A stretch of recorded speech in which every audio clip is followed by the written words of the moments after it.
ada suatu pertengkaran justru berbeda dengan fakta yang sebenarnya. Saya tidak tahu, tapi kalau misalnya ada kasur datang ke rumah Pondok Indah, kami juga sudah akui itu, ada tunggakan pembayaran mobilnya.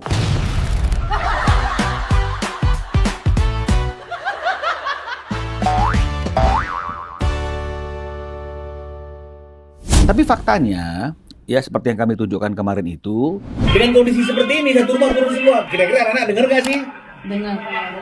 Jadi kalau dia bilang tidak pernah lo ribut bertengkar di depan anak-anak, jadi di ruangan tertutup ini kayak begini kapan? Emang nggak dengar semua orang? ada suatu pertengkaran yang kelihatan sekali kan bagaimana S ini teriak-teriaknya sedemikian keras di dalam rumah itu, yang akhirnya membuat satu rumah itu terbangun, satu rumah itu akhirnya keluar, dianya nggak bisa didiamkan. Dan kalau menurut Ruben ya begini, jadi jangan bilang saya yang artinya itu dibilang suka marah-marah yang membuat anak-anak jadi takut sama saya. Video itu sebenarnya kejadian jam berapa itu kalau keterangannya?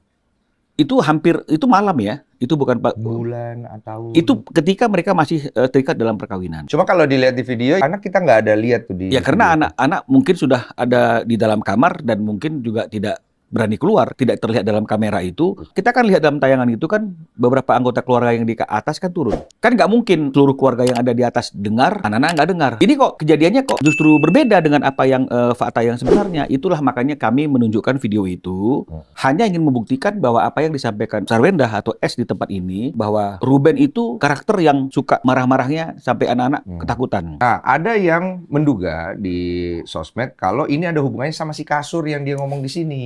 Beneran ada perselingkuhan, ada kasur, ada apa nih? Nah, Mbak Minola kan jelasin. Jadi Ruben juga endorse loh untuk isi rumah itu. Bahkan setelah mereka tidak bersama lagi pun, Ruben tetap memberikan endorse gitu. Salah satu endorse-nya itu kan adalah kasur. Kasur ini yang dimaksud. Oh, jadi maksudnya kasur yang dibahas Sarwendah itu adalah kasur endorse. Saya tidak tahu, tapi kalau misalnya ada kasur datang ke rumah Pondok Indah, dikirim ke sana, dikirim ke sini, kan pasti saja sebagai orang yang endorse kasur, kan pasti Ruben juga akan dapat produk tersebut, kan begitu. Awal dari sampai ini ke up ke publiknya itu siapa yang mulai? Awal muasalnya adalah ketika mereka mem-up ke publik bahwa ada debt collector yang datang ke rumahnya. Oh, dari pihaknya Sarwendah. Ya, dia preskon. Lawyernya preskon mengatakan bahwa klien kami didatangi oleh debt collector. Akhirnya saya tanya sama Ruben, Ben ini benar nih, kamu ada kewajiban yang kamu lalaikan. Iya, debt collector. Nah, ternyata memang kami juga sudah akui itu, ada tunggakan pembayaran mobilnya yang 3 hari terlambat. 3 hari, Den. Dan yang bingung kenapa debt collectornya ke rumahnya Wenda? Itu yang menjadi pertanyaan saya juga pada waktu itu. Semua form pembelian, dokumen kita sudah buktikan itu di alamat yang tidak sama sekali menuliskan dan mencantumkan alamatnya S. Ini nakal debt collectornya Ya, bagaimana ya? nakal atau mungkin ada sesuatu kan kita tidak tahu ya. Tapi setelah itu kita bayar. Selesai masalah terkait dengan masalah mobil. Kemudian kita mengirimkan surat kepada S mempertanyakan tentang sertifikat villa. Jadi memang benar villa. Jadi kalau dia bilang dia menanyakan tentang tanah Rempoa itu nggak benar. Karena kami tidak pernah disurati oleh kuasa hukumnya dan tidak pernah dipertanyakan juga ke Ruben. Ruben juga nggak pernah bilang. Kalau dikatakan bahwa saya nggak tahu itu dijaminkan, itu kan nggak benar. Kita ada bukti loh. Artinya begini, dalam setiap penjaminan sertifikat rumah itu karena masih dalam ikatan perkawinan, maka notaris akan meminta syarat agar suami istri itu memberikan tanda tangan. Iya, memang begitu. Kecuali ada perjanjian pranikah. Bank juga pasti akan minta disclaimer. Bagaimana Ruben bisa menjaminkan tanah Rempoa kalau di dalam akta 39 dikatakan itu adalah bagian daripada Harta gunung gini. Iya, artinya kan pasti kan Bank bilang kalau memang sudah selesai, mana akta perjanjian di antara kalian berdua? Oh, berarti akta yang Rempoa tidak pernah dijaminkan di bank sama Ko Ruben? Kalaupun dijaminkan, itu kan pasti dijaminkan atas sepengetahuan suami dan istri. Ini yang Berarti kami mau jelaskan. dijaminkan akhirnya, Iya, tapi kan Sarwendanya tahu. harus tahu dong, karena kan itu kan masih harta yang terikat dalam perkawinan. Jadi pada saat mereka berpisah, harta gunung gininya tuh setahu saya ada 4. Jadi 2-2 gitu ya. Enggak. Ini dulu. Tiba-tiba tanggal 31 Mei, dia preskon untuk menyatakan bahwa Ruben sudah tidak menafkahi anak-anak sejak akhir 2025. Terus dia jelaskan juga terkait dengan masalah yang lain yang berkaitan dengan masalah kredit macet, udah calling 5, udah mau lelang, kan begitu, dan macam-macam.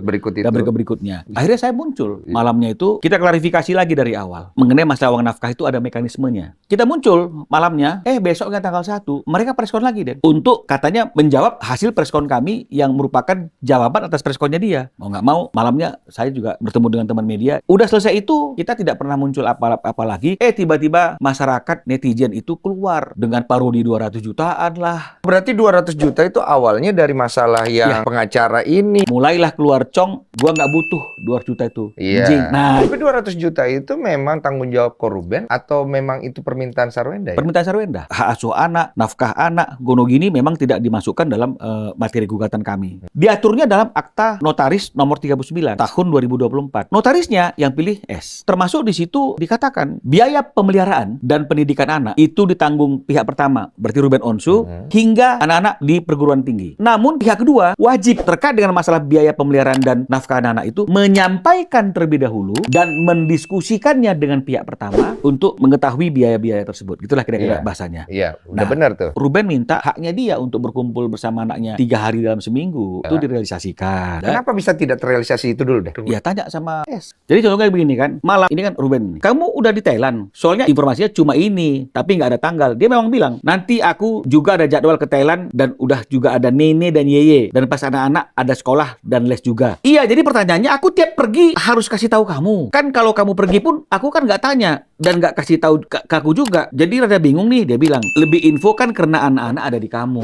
Yang aku tangkap berarti kan si Sarwenda ke Thailand, anak-anak ada di rumah. Kalau mau main sama anak-anak atau mau ketemu anak-anak, Ruben kan punya kayak begitu. Nah. Nah, artinya kan loh, kan kamu bisa bilang kamu kalau kamu ke Thailand, anak-anak kan bisa sama aku. Tapi si S nangkapnya, apa aku harus lapor? Ah, sentralnya tetap ada di dia. Dia berpikir seperti itu. Nggak ada yang bingung kok karena orang tuanya cuman kita. Iya, emang nggak ada yang gimana. Tapi bingungnya kita udah pisah. Kenapa aku harus lapor ke kamu kalau aku pergi? Nah, kan nggak nyambung deh. Iya. Karena kan kita kan bicaranya kan, loh kamu pergi anak-anak kan harusnya kasih tahu dong. kalau ini kan masalah si Wenda pergi, anak-anak sama siapa? Kalau Iya. menurut Wenda ada neneknya. Iya, tapi kan orang tuanya kan cuma kita. Lu harus Iya. ngomong dong. Kan udah bilang sama kayak biasa. Biasanya juga dulu kalau aku pergi ada neneknya. Kan masih satu rumah, Den. Kalau itu aku paham. Cuma Ini kan sudah bisa rumah. poin dilarang ketemu anaknya itu. Kita nggak pernah bilang dilarang. Oke. Kita hanya mengatakan bahwa Ruben hingga saat ini sulit dan Sulit. nggak bisa bertemu dengan anaknya. Nah itu ya. Jadi menurut orang Iya, melarang. dilarang, tapi kalau menurut keterangan Ruben, Bahwa kita masih belum mendapatkan hak untuk berkumpul bersama anak-anak 3 hari dalam seminggu. Kan haknya beda. belum dikasih, Iya. bukan dipersulit. Kalau di sini kan masalah komunikasi nih aku lihat. Lebih ke ngecek anak-anak kan Ya, ya. kapan anak-anak liburan? Gitu. Iya, iya. Nah. Komunikasi masalah keadaan anak-anak. Jadi kapan bisa jalan sama anak-anak. Nah, Kan ini Ruben yang nanya Ruben ya. nanya nih. Iya. Dia bilang kan kamu juga nggak pernah tanya tanggal anak sekolah liburan. Oke. Dulu lagi Bahasan. pada waktu pernikahan. Sekarang kan Iya. sudah bercerai dan Ruben kan ingin tahu dong jadwal dia dengan anak-anak. Iya. Jawabannya iya. begini terus, Den. Kemarin yang dikasih lihat itu. Ini 2 Juni aku chat Ayah tanggal 5 Juni ulang tahun Talia Tania, ada acara makan-makan di ini jam segini-segini. Ayah kalau bisa datang nanti kabarin ya. Dia tidak balas sampai akhirnya dia balas di tanggal 5. Kan tanggal 16 dia mau janjian. 15 aku chat, "Ayah besok jadi ketemu anak-anak jam berapa?" Nggak dibalas. Aku tanya lagi, malam itu siang aku tanya, malam aku tanya lagi, "Ayah gimana besok? Aku mau atur waktu buat anak-anak besok." Ya itu kapan? Kalau misalnya di awal-awal perceraian mungkin. Nah, dia tanya, jadi selain tanggal 23, kapan lagi jalan sama anak-anak, Bun? Dia tanya loh. Ayah tanggal 23 anak katanya jalan sama ayah bunda juga gitu. Nah, ya kan? Nah, jadi Oh, itu nyambung tuh. ya, tapi terus di sini kalau kita nengok nanti satu lama nih kan, karena tebal. Jadi di sini akhirnya tidak terjawab. Nah, Emang nggak bisa anaknya sekolah dari rumah Ruben? Apakah kalau misalnya kalau anak-anak tinggal di rumah Ruben 3 hari sesuai dengan kesepakatan, terus dia nggak sekolah, harus libur? Enggak, dia bisa ke sekolah dari rumah Ruben atau dicocokin waktunya. co-parentingnya Co-parenting kan seperti nggak itu. berjalan dengan Nah iya, baik. tapi kan orang-orang bilang, dia bilang minta-mintanya anaknya sekolah kok masih diminta, suruh anaknya libur, loh nggak nyambung. Sebenarnya masalah ini nggak usah ke publik Loh, sih. nggak usah ke publish. Ini masalah co-parenting aja. Ngomongan hanya nyambung kalau misalnya itu bicara tentang uang, ya tentang biaya bulanan. Jadi kartu kredit misalnya, kartu kredit tiap bulan ditagihkan setengah dari pemakaian. Jadi kalau misalnya kemudian dia bilang sama Ruben, kartu kreditku bulan ini 60 juta gitu. Berarti 30 jutanya Ruben harus transfer. Jadi Ruben, ini aku tangkap. Jadi Iya. Ruben merasa bahwa kalau komunikasinya masalah uang lancar, ya, begitu ya. Iya, 30 juta kirim. Kalau masalah anak tidak lancar, Nah, begitu ya. aku iya, tangkap iya. ya. Kita runut dari Iya, awal iya. supaya kita ada kesimpulan bahwa yang pertama meng-up itu di sosial media Mereka. itu menurut keterangan itu Sarwenda ya. Ya menurut keterangan saya dan menurut fakta, Den, dia muncul dengan masalah debt collector. Debt collector lewat pengacaranya. Dan pengacaranya dipublish Iya. di preskon, terus kemudian tenang, santai, dia muncul lagi tentang sudah tidak mendapatkan nafkah. Jadi awalnya dari situ lah itu. Iya, dari Akhirnya situ. berentet. Iya. Dari efek itu akhirnya timbullah masalah nafkah yang berhenti. Tapi ini bukan berhenti. Faktanya klien kami sejak akhir tahun 2025 sampai 2026 saat ini justru klien kami yang membiayai biaya pemeliharaan anak-anak, biaya sekolah, les-les atau bimbingan belajar, dan kalau ada anak-anak yang sakit ke dokter, itu bahkan klien kami. Nah, jadi di sini kan udah jelas nih, ya. Kenapa korbannya akhirnya berhenti menafkahin selama 6 bulan? Karena dia belum menyampaikan berapa biaya real anak-anak dan mendiskusikannya. Yang tadi itu. Iya. Berarti kita luruskan ya. Nah, Tadi udah clear iya. masalah komunikasi, berarti masalah komunikasi di co-parenting. Itu ada problem dan tinggal duduk bareng biar bisa diselesaikan.